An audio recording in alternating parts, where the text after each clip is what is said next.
All right, as some of you know, um, I've been finding missing people since 2014.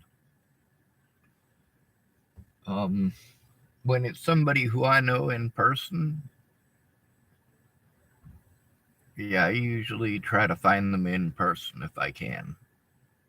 If they're quite a ways away, I'll try to get a hold of people that I know that are close to there and see if they can get the word out.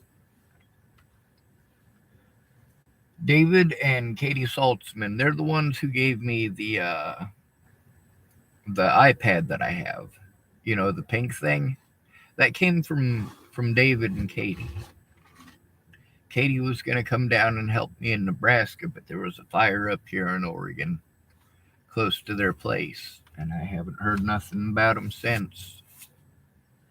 They were saying it was close to their house and they might have to go to a shelter, and holy shit, Portland, Beaverton is a suburb basically of Portland. So I mean, there's a lot of homeless people there. It's easy for a person to get lost. I don't know for certain that they've become homeless or anything like that. I just,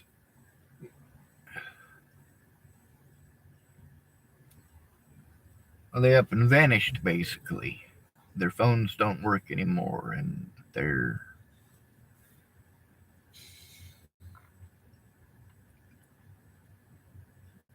it's scary.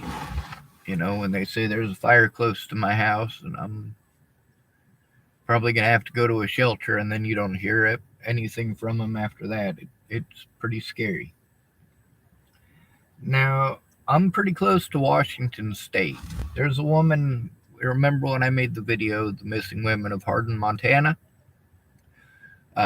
There's also a few more that I made about the Hardin area, and a lot of the missing people from there. And one of those people is Frida Knows His Gun. Frida Knows His Gun disappeared going from Washington State to Hardin, Montana.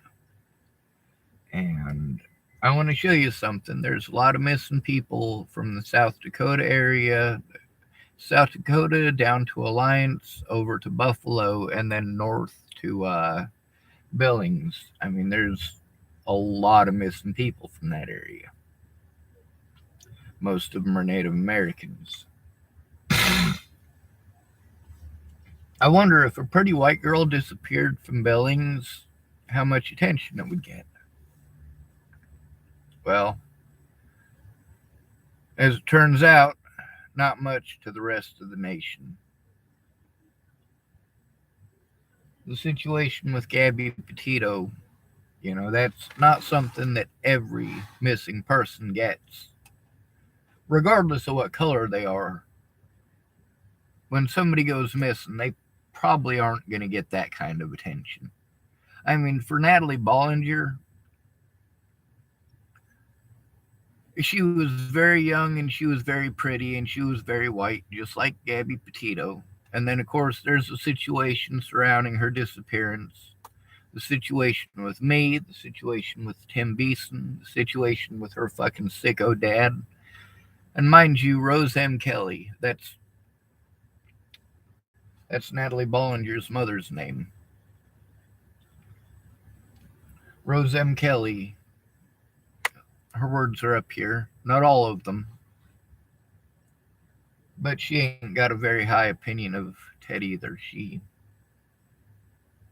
After what he did to those people, not just Natalie and her sister, but also to Danica Garner and to Rose M. Kelly and also to Rochelle Shelley Campbell. Those are horrible things to do to another human being. All right. Maps.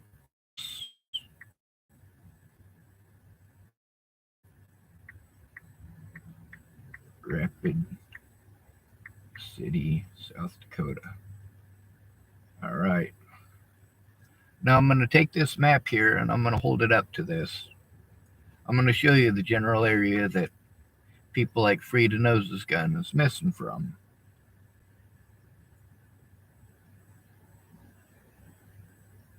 It's the Four Corners. It's the northwest corner of Nebraska, the northeast corner of Wyoming, the southeast corner of Montana, and the southwest corner of South Dakota. Now let's back it up here a bit. We'll show you where all this stuff is. Now, of course, they're not all together.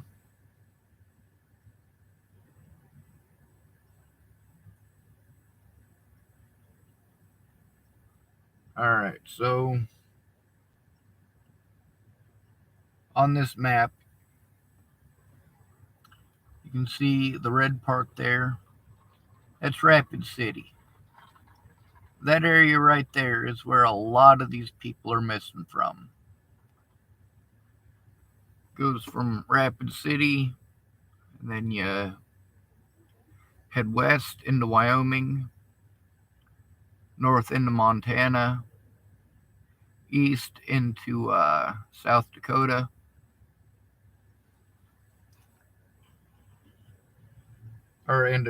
sorry, my bad. Rapid City is in South Dakota, and then Pine Ridge Reservation, that's Shadron Alliance. A lot of that stuff is up in the Pine Ridge area. On this map, though, because I zoomed it out too far, it wasn't showing those, and as a result, that and holding it backwards like this and having to do it. But there's Shadron, just south of the border with South Dakota. And then you go north up to Custer from there. You go west across from Custer, or you go north up to Spearfish and hit I-90 across. Either way, you end up in Gillette, Wyoming. That whole area, you've got, let's see, right here, you've got the Northern Cheyenne Indian Reservation, Crow Agency, Crow Reservation, Hardin, Montana, all in that area. There's not a big, huge population in any of these states, let alone these areas are, for the most part, the out in the middle of nowhere of the out in the middle of nowhere states. So, I mean, there's a lot of ground to cover. When somebody goes missing, we're talking about, oh Jesus, I drove through that area. When I was told where people are missing from, the first few times that I went through there, I didn't actually go to any of the areas that people are like, hey, this is where people are disappearing. You really should go out and take a look. Like, you really should go take a look. And of course, I didn't want to get off any of the main roads and get lost. That's always a bad idea because you might not be seen for 2 or 3 days. If a storm comes up, you might not be seen for longer than that. But of course, I drove through there, and yeah, off to the left-hand side and the right-hand side of the road, forever and a day, there's just a whole bunch of wilderness. So, of course, trying to find somebody in the middle of that, you're not talking about a needle in a haystack. Finding a needle in a haystack would be easy by comparison. Now, there's a lot of people that are missing, and a lot of people that are missing from that area have been found, but they've been found dead. Now, with me, most of my loved ones who have gone missing have been found alive. Thank goodness. There's a few of them that I still haven't heard any word on, and I'm still speaking out. I mean, I haven't heard anything from Bobby Forrest in forever and a day. He was Natalie and Alicia Bollinger's friend, as well as mine, I guess. I mean, I don't know if he was or not. He typed some real not nice things to me and also about me, but then he got a hold of me because Alicia Bollinger went missing. I think that's what made him go from being a complete jerk to me to maybe I should treat Sean like a person. Some of the things that he told me, I mean, it's not like I didn't already know those things, but it's the fact that I was able to record him saying them. I'm not the only one. Now, Bobby Forrest is missing from Warwick, Rhode Island.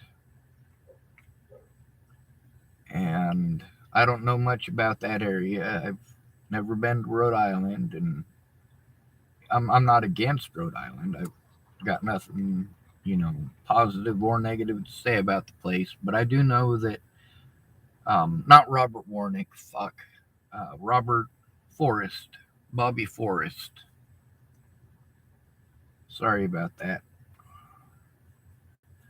I was trying to look him up earlier, so I was checking Bobby and Robert and Robbie and all sorts of, but the closest that I was able to find is him getting arrested back in 2020 and a possible arrest in 2021. But the arrests for the area, it's on a big old list, and you have to go through the entire list and basically search for the name that you're looking for. Meanwhile, it's got a bunch of other information that goes with each case, so it's not like it's just a list of names and their court dates. It's a big old chunk of information. And so Bobby's still missing. I haven't heard anything from Daniel Apathy. He's from not Glasgow. Glass something or other in Scotland. What is it? They make ships there, so maybe I'll have to look it up.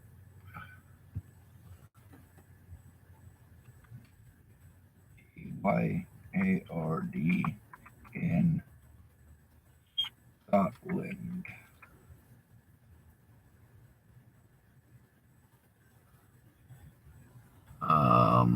Let's see. Mad Cuff, Glasgow. It might be Glasgow, I guess. We'll see.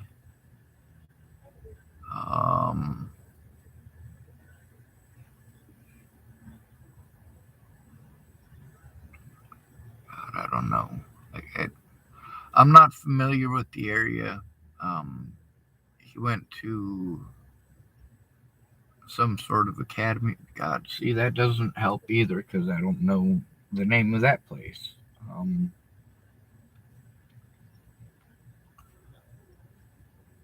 Greenock, maybe? Is that right? I'm not sure.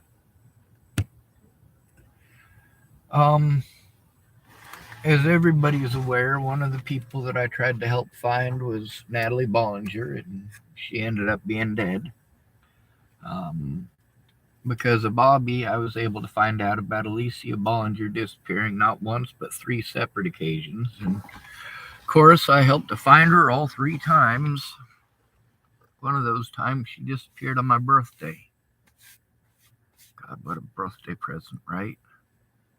By the way, the last time that I ever saw Natalie Bollinger was on my birthday in 2016 in Virginia, October 18th. That's the day that Frida Nose's gun disappeared. The exact day she disappeared on my birthday. And I haven't read the information in a while. I want to say she was in the Spokane area. For those of you who've never been to Washington, you might call it Spokane.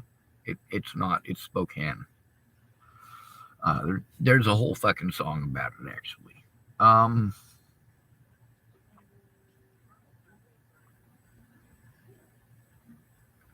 One of the things that I'm trying to get across to y'all is that there's a lot of people going missing, and we're not doing enough about them, and that's why there's no deterrent. And without the deterrent, who's going to stop the criminals from doing it? If there's no deterrent to cops being pieces of shit, what's going to stop cops from being pieces of shit? A camera is deterrent. An alarm is deterrent.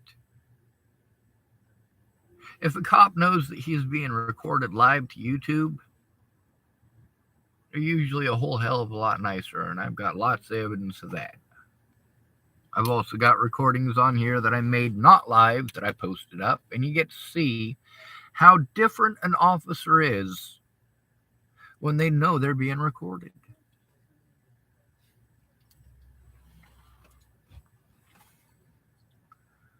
Now, there's this thing that I was reading today, and as I went through it, I wanted to go through and look up the numbers independently.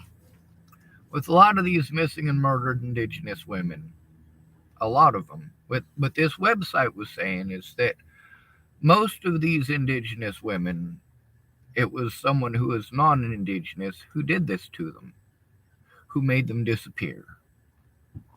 And I did go through and look it up, I wanted to make sure that I verified it before just talking out my neck. And it's not entirely true. See, most of the convictions that they have are actually against other Native Americans. There's also the fact that most of the murderers that they can show are murderers are actually connected to Native Americans, but not all of them.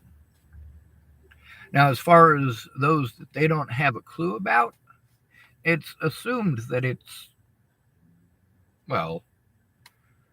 assumed that it's not a Native American who's doing it. It's assumed that Native Americans would not do that to their own people. And it's pretty bad to make that assumption.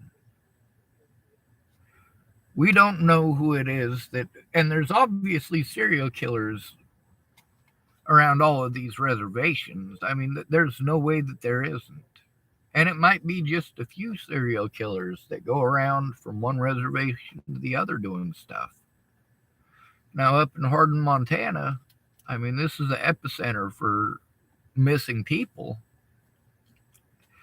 And, up there's a lot of people that are of the opinion that it must be some sort of law enforcement. Maybe with some military training, maybe not. But a few of the people that I spoke with felt that it must be law enforcement who is doing it because of their ability to get away with it and because they obviously know quite a bit about police protocol and about getting shit all tied up in the Bureau of Indian Affairs and the FBI and the tribal councils. And it just, when it comes to jurisdiction, I think I've got it bad. Not even close. I mean, when you start getting into different treaty demands that need to be, first of all, rectified, but second of all, the treaty demands from the other side, the United States government requires it to be kept and met, and of course they turn it into red tape. Any sort of cooperation, the United States government turns into a massive amount of red tape. Now, when Selena Not Afraid disappeared, they did something that I'd never even heard of them doing before, which is actually working together, law enforcement actually working together to try to find a missing person with the FBI, with drones, with all of that. I mean, I'd never heard of any Native American man or woman or child being searched for like that, except maybe Geronimo.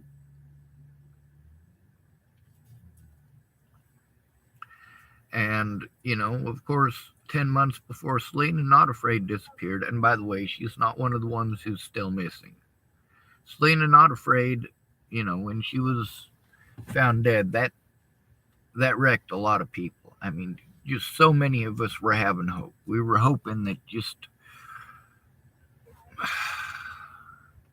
anything other than what it ended up being. Now, with 14,000 views, it's called The Missing Women of Hardin, Montana. And out of 14,000 views, I only had 56 of them before Selena Not Afraid disappeared. In 10 months' time, only like 56 people even looked at that video. When Selena Not Afraid disappeared, I got 14,000 views in just a few days. And then, people didn't care anymore, and it became old news, and everything dropped off, and voila, magnifique, right?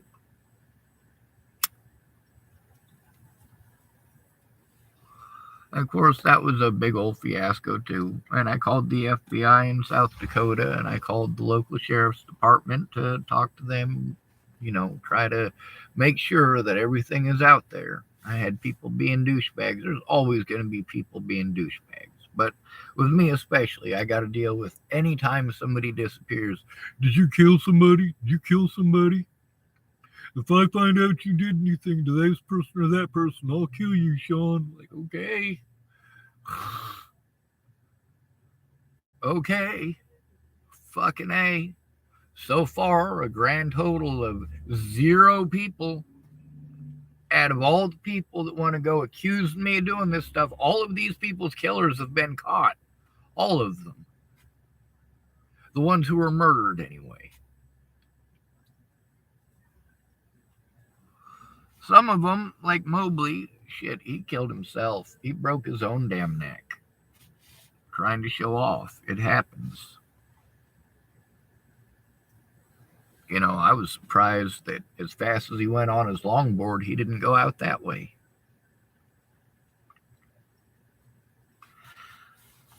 One thing that I really do want to bring up, and not that anybody watches my videos for this long anyway, but they found a lot of dead people when they went searching for Gabby Petito and Brian Laundrie, like over a dozen dead people altogether. So hopefully we'll get to hear some news about those missing people, but how many people care?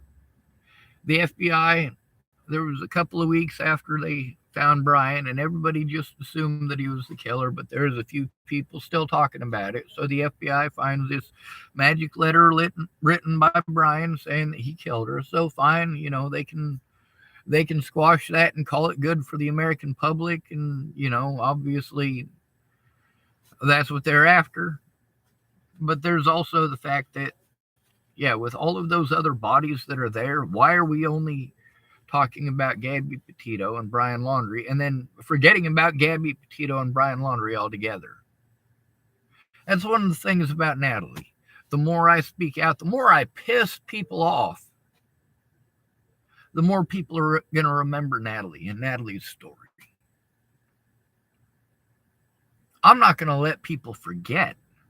Not ever. Not only what Natalie went through, but what I've had to go through and what many other people have had to go through.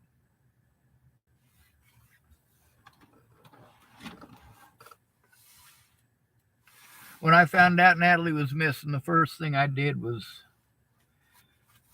offer to give her all of my... No, sorry, I take that back. The first thing I did was make a missing persons video. That was my third one of the day. I'd made one about Shauna Sinclair's daughter going missing. I made one about Mandy Singer's son going missing. And at that point, I made one about Natalie going missing. Rose got on there, and the two that were... The one that was about Shauna Sinclair's daughter going missing and the one that was about Mandy Singer's son going missing, she got onto both of those and was calling me a stalker and being all sorts of creeper status on me. That's not the way that I treated her when I got a hold of her. That's the thing about before Natalie died. December 9th, I got a hold of Rose M. Kelly to let her know what was going on and what it was over. Now, Rose M. Kelly herself could come forward and say, yeah, you know what? Sean didn't do those things. These things Sean did not do. Alicia Bollinger could do exactly the same thing. I literally had to break the law to try to get court with them. And then I was prevented illegally from going to court. It's insanity.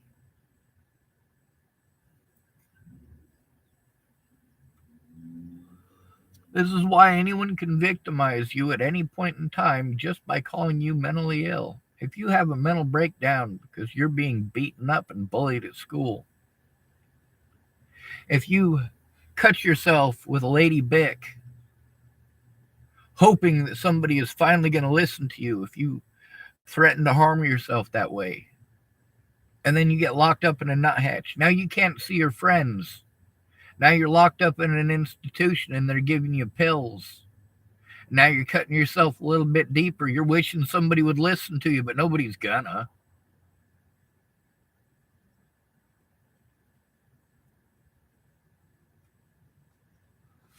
People are more likely to listen to a girl. That's why they cut themselves at 5 times the rate of boys at the age of 15, starting at the age of 15. Boys start killing themselves at 5 times the rate of girls, starting at the age of 15. Do you know why? You just need to man up. Does a guy get to cry his way out of a ticket? Does he get to cry his way out of a speeding ticket?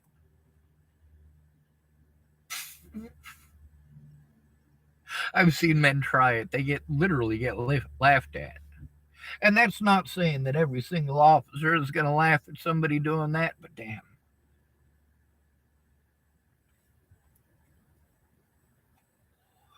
Although one of them was funny as fuck. There's a dude I was hanging out with, and he had diarrhea. He told the officer that he had diarrhea. He swore up and down that he had diarrhea. As the officer was putting him into the patrol vehicle, we heard the fart. Oh my God. Although this is serious business, and I try not to tell jokes on here, I'm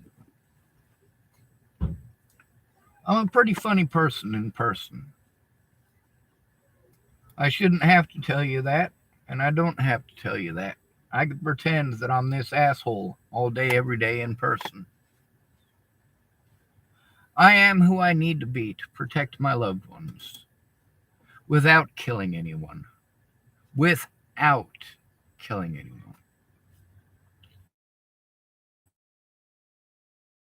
Becca's been going off on for the last 3 or 4 days. She needed somebody to come up here and verify a part of her story, and I absolutely did. The part of her story that I know to be true, absolutely I'll verify that. But then again, I thought she was trying to do this in court, and she's spent the last 3 days threatening to kill people, and she was doing that before. Now, don't get me wrong, I did the same thing. I mean, not for 3 days, I only did it for 2. And I very, very specifically targeted individuals that were involved in the situation that I was trying to get court against. The people who threatened to kill me, the people who threatened to kill my family, the people who assaulted me, the people who would assault my loved ones. Yeah, I threatened them back. I absolutely did, and I admitted it. And I explained, or I tried to explain. The only people I was allowed to try to explain anything to were my public pretenders who kept talking over me. But I explained to them, hey, I don't want to have to do these things, but I have to get a court date against these predators, and I am getting no cooperation from law enforcement. Zero. I am getting no support or help from my public pretenders. Zero. I am a disabled American. There needs to be someone there, and there are agencies that are supposed to be there to prevent these things from happening to begin with. And they grossly failed. All of them. And my loved ones are dead as a result.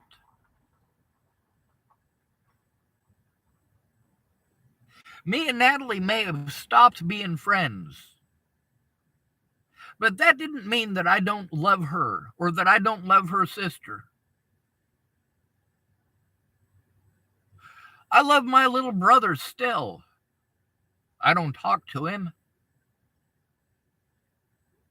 I still love my mother, but I know she's a horrible person. I know that if I allow her into my life, she is going to take advantage of me, and that is all she's going to do. When she has a bad day or she wants to try to skeeze somebody out of some money, especially if she knows that I've got an income.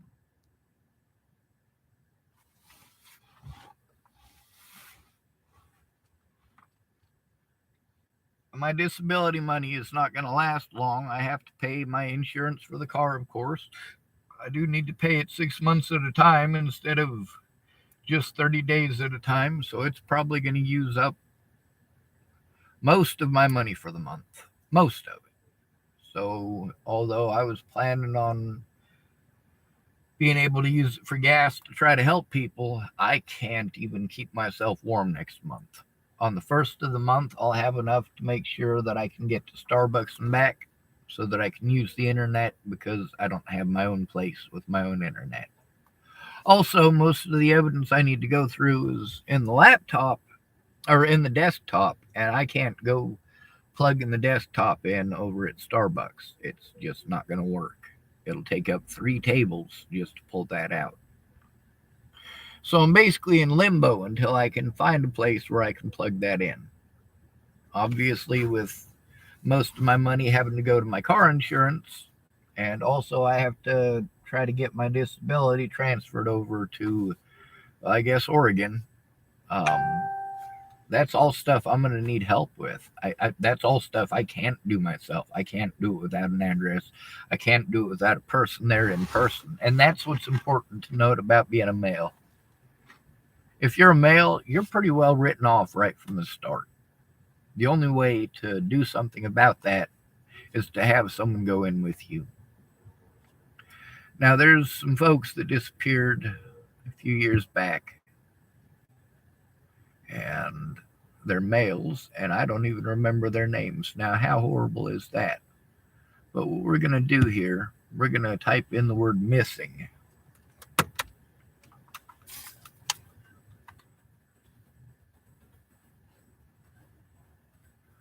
All right. Now, mind you, I've had a few of my loved ones that ended up dead. They went missing, and obviously they're dead. Now, for a lot of the people that I've helped to find that I don't know, some of them are dead too, and most of them are found alive, which, thank goodness, right?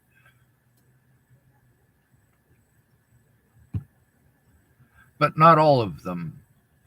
And people just don't want to take these situations seriously. All right, post from you. All right. There's another missing person. There's quite a few of these. There's one with Natalie. There's Bobby Forrest, who is missing. He's gone missing twice, by the way, since Natalie disappeared. This is the second time. Let's see. My friend Hero went missing. His mom, he finally got in contact with his mom. Let's see. This one's from when Sarah Rubiola went missing. That's when Rebecca went missing. Missing women of Hardin, Montana. A friend's kid is missing. That one was about Shauna Sinclair's daughter. This one's from when Brittany went missing in 2014. This is when Casey went missing. Let's see. Those are 2 friends of mine that is dead. Both of them. That would be Mobley, who I talked about earlier in this video, and a guy named Stephen Green. We used to call him Hippie or Agro Hippie or just Agro. Hundreds marched in Hardin to raise profile of missing women. That's Brittany again. And we did find Brittany, by the way. Let's see. Oh, here's the missing one of Gabby Petito. Missing cousins found dead on reservation months after they mysteriously vanished. This is at crimeonline.com. There's quite a few of these, actually. I have quite a few sites that I'm a part of for missing people. It says Officials in South Dakota announced that two cousins who vanished last year were recently found dead on an Indian reservation. Robert Kills Enemy Jr., 23, and Vincent Little Dog, 25, were reportedly found north of Manderson. The Rapid City Journal reported that a rancher searching for a missing cow may have played a role in the discovery of their bodies. Kills Enemy and Little Dog were last seen on the Pine Hills Reservation north on Manderson on December 27th. Natalie Bollinger disappeared on December 28th of 2016. But this is a few years after that. Let's see. The pair and a third person reportedly fled on foot after a police officer pulled up to them. The officer pursued them but stopped after receiving another call, according to the news outlet. The third person was accounted for. It's not immediately clear what prompted police to approach the trio.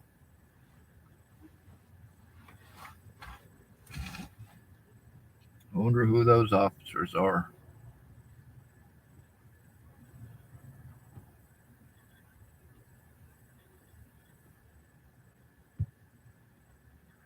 There's quite a few more there, of course. I gotta try to get some stuff done for Rebecca. Last night she kept on sending me stuff all night. I didn't get much sleep. It was just as soon as I was almost asleep, the phone would ding again. She was up until about, I want to say, 2 o'clock this morning messaging me. So she has not messaged me at all today or even looked at any messages with me. She's been going off the deep end with the threatening to kill people stuff and all that creepy shit. Just when I did it, there was an intent and purpose, and I didn't just continually go off on it. And some of the things that she threatened to do, not in a million years would I ever. Threatening someone back is one thing, but threatening to skin people's kids, holy hell no. So although I want to help her out, and I'll try to stick around and hopefully convince her to at least try to do it the way that she wanted to do it, and she needed somebody here in person to be able to do it, well, I'm here. All she's got to do is say the word and I'll show up. But the thing is that the way that she wanted to do it was not violent. And what she's been doing the last few days is extremely violent. And she says that it's okay for her to do that because of what they put her through. But here's the thing. She gave me permission to show that on YouTube and to show it on Facebook, and she's aware of it. And she said to be honest and to show all of it. And you know me, I'm totally down with that. A lot of people have said that it's all right, it's all right, it's all right. And then when I did, they threw a tantrum, got angry, and played victim. But that's just a part of making the best damn effort you can. See, most of these people, if I was allowed to show evidence, they'd be in prison. What they did in the courts, what they did with the police, and what the police did, these are all against the law. But by calling me mentally ill, they cast doubt upon me. And then they can turn off their body cameras and make any claim that they want. What chance do I have having to go in alone? And since before Natalie was killed, I was trying to explain to people, hey, I need help in person. I need somebody to care in person. I don't need pretty words. That list of things that you're not supposed to say to a survivor. That's what I was having to deal with before Natalie was killed, is my friends that I was going to for help telling me all of those things. With most of them, they didn't know what the hell was going on at all. They couldn't shut up long enough to find out what was going on. That's why I took to Facebook. When I learned how to make videos, that's why I took to making the videos, to actually speaking out. I started speaking out well before Natalie was ever killed, speaking out about what she put me through, about what other people had put me through over her, over what they had put her through. Right before she died, for about 2 months there, I had to do some extremely desperate shit to try to get paperwork so I could take these people to court. I was seeing 3 different therapists. And people want to go, oh, well, you need therapy, Sean. You need therapy. Shit, we all need fucking therapy. All of us. If that's the route that you want to go to therapy yourself. We all need therapy. No, we all need friends. Real friends. If you got real friends, you don't need therapy. Therapy is for people that don't have real friends. People who you can't trust. If you cannot trust your friends, are they really your friends? Well, they help to keep you occupied, don't they? So they're kind of your friends, but they're not loyal and they're not dependable. When they say they're going to do something and then 6 months down the road they ain't done it, it doesn't screw them over and it screws you over. You're understandably pissed, and they want to pretend like you're some sort of a fucking monster because you're pissed off because you're screwed, because you had to depend on them. And when I say had to, I mean had to. I'd already gone to all these different places that people are like, you need to get a hold of these places and these places. I'd already gotten a hold of all of them before Natalie was killed. I'd been trying to get help.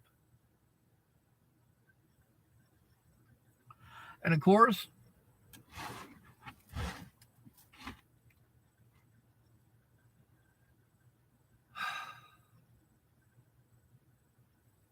it's hard to survive on the budget I got to live on. Trying to help find missing people from way out in the fucking boonies, or when you're trapped in between a parking ride and the Starbucks, you don't get far. I had another video I was going to try to make. I was going to try to record it not live because I know a lot of times when I make live videos, it doesn't record it all the way, and I got to try it again. Looks like this is one of those occasions.